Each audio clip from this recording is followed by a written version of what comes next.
Uku sau uku.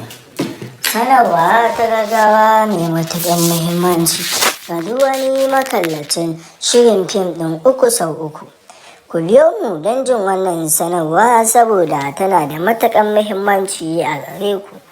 Amma kafin nan, idan ka san wannan ne zuwanka na farko wannan tasha tamu, ku yi mana subscribing sannan ku danna mana alamar ƙararrawa. Da zarar mun saki shirye-shiryenmu za a yi muku alamar sanarwa.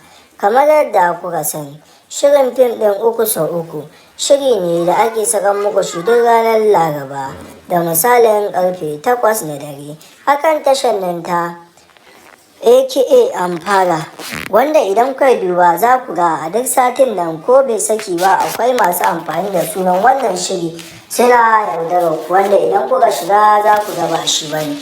To shi isa duk sati muke muku wannan sanarwa don mu tabbatar muku da idan za a saki shirin fim ɗin uku sau uku gobe Juma'a da misalin ƙarfe 7 ku kasance da tashar AKA Amfara. A nan za ku iya kallon shirin fim ɗin uku sau uku. Kada ki sake a baki labarin ci gaban wannan shiri da ya saba ilmantarwa, faɗakantarwa da kuma nishaɗantarwa. Mun gode da jin wannan sanarwa tamu da kuka yi ta uku sau uku.